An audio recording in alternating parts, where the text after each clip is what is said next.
You ask Tiger to solve. This deals with linear equations with one unknown. The final result is x equals 1. Let's solve it step by step.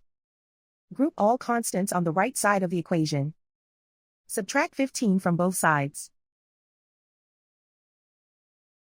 Group like terms. Simplify the arithmetic.